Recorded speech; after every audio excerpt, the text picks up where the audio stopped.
আসসালামু আলাইকুম, welcome back to my channel. সারা রমজানের ইফতারির টেবিলে দুই একবার হালিম না থাকলে ইফতারগুলোকে কেমন যেন অপূর্ণ মনে হয়। তাই আজ তৈরি করলাম হালিম। হালিমের এই রেসিপিটি আজকে আপনাদের সাথে শেয়ার করব। এটাতে আমার সামান্য কিছু টিপস আর একটু নিজস্ব পদ্ধতি ব্যবহার করেছি। এখানে আজকে আমি ইউজ করেছি রাঁধুনির হালিম মিক্সের এই রেডিমেড হালিম মিক্স প্যাকেটটি। রাঁধুনির হালিম মিক্সের এই প্যাকেটটি চায়নাতে সরাসরি সুপার শপে কিনতে পাওয়া যায় না, এটা অনলাইনে অর্ডার করতে হয়। তো অনলাইনে অর্ডার করে এই রাঁধুনির হালিম মিক্সের প্যাকেটটা আজকে আমি কিভাবে নিজস্ব পদ্ধতিতে করেছি সেটাই আপনাদের সাথে শেয়ার করব। এই প্যাকেটের মধ্যে থাকে দুটো প্যাকেট, একটা হচ্ছে ডালের গুঁড়ো, মিক্সড ডালের গুঁড়োটা শস্যদানা, আর একটা থাকে মশলার প্যাকেট, মিক্সড মশলার প্যাকেট। এই দুটো প্যাকেট দিয়ে আর কিছু নিজস্ব উপকরণ, যার মধ্যে নিলাম 300 গ্রাম বোনলেস গরুর মাংস, এখানে একটুও হাড় নেই, আর এগুলোকে এরকম পাতলা পাতলা করে কেটে নিয়েছি বড় একটা পেঁয়াজ কুচি করে, 1 চা চামচ করে নিয়েছি রসুন কুচি, আদা কুচি, হাফ চা চামচ রসুন বাটা, আদা বাটা, আর একটা লাল মরিচ।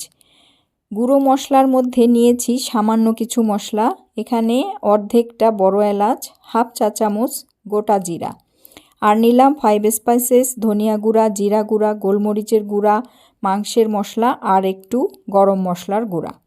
ব্যাস, এগুলো আমি পরবর্তীতে মাংসের সাথে ব্যবহার করব।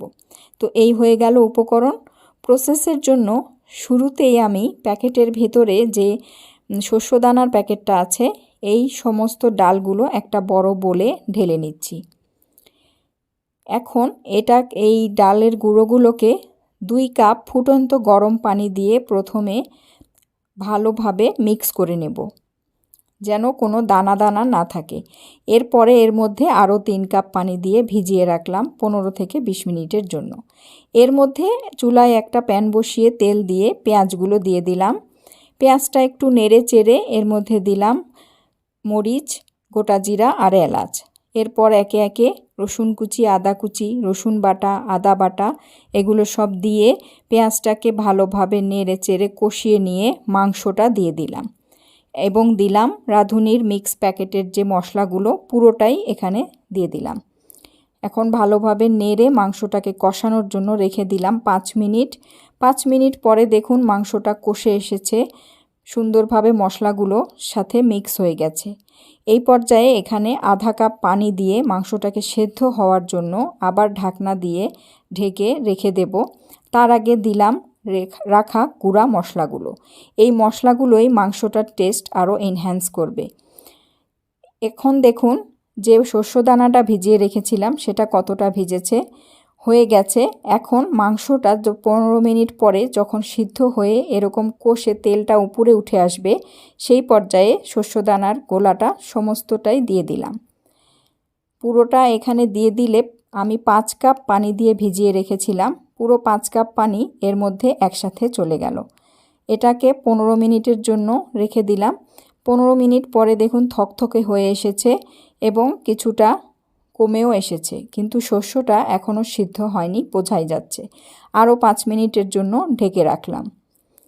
ব্যাস 5 মিনিট পরে দেখুন আরও কিছুটা থকথকে হয়ে এসেছে, ঘন হয়ে এসেছে, কিন্তু শস্য দানাগুলো তখনও পুরোপুরি সিদ্ধ মনে হচ্ছে না।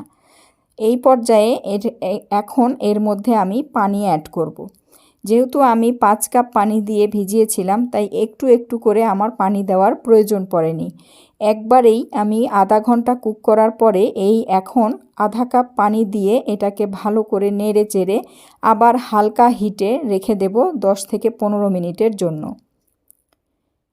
15 মিনিট পর এটা দেখুন এই পর্যায়ে হয়ে এসেছে। এখন শস্য দানাগুলো হাত দিয়ে টিপলেই বোঝা যাবে যে হয়ে এসেছে। ফাইনাল টাচে দিয়ে দিচ্ছি আধা চা চামচ জিরা, ভাজা জিরা, আর আধা চা চামচ গরম মশলার গুঁড়া। ব্যাস হয়ে গেল। এখন এটাকে একটু নেড়ে চেড়ে কতটুকু ঘন করব সেটা দেখে নিয়ে পানি দিয়ে এটাকে আরও 5 মিনিটের জন্য ঢেকে দেব।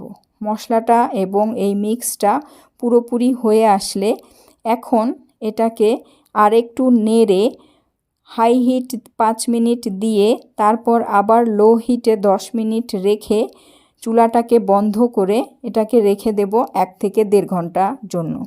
1.5 ঘন্টা পর হালকা গরম থাকাতে দেখুন এটার ফাইনাল লুকটা অসম্ভব ইয়াম্মি আর দেখতে কতটা টেস্টি দেখাচ্ছে।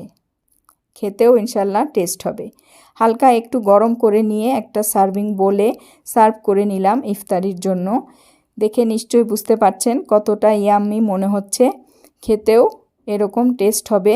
সাথে যদি আমার মতো আপনারা পরিবেশন করে নেন কাঁচামরিচ কুচি, আদা কুচি, ধনিয়া পাতা আর এই লেবু, এগুলো ছাড়া যেন হালিম পরিবেশন অপূর্ণ হয়ে যায়।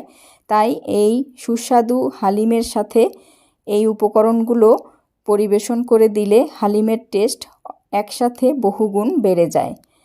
তো রাঁধুনির হালিম মিক্সের প্যাকেট দিয়ে আমার পদ্ধতিতে সামান্য একটু টিপস ফলো করে অবশ্যই একবার ট্রাই করে দেখবেন। আশা করি আপনাদের হালিমের টেস্ট একটু বেশিই মনে হবে। ভিডিওটি ভালো লাগলে একটা লাইক দেবেন। ইনশাল্লাহ আগামীকাল আবার নতুন ভিডিও নিয়ে হাজির হব। আল্লাহ হাফেজ, টেক কেয়ার, বাই বাই।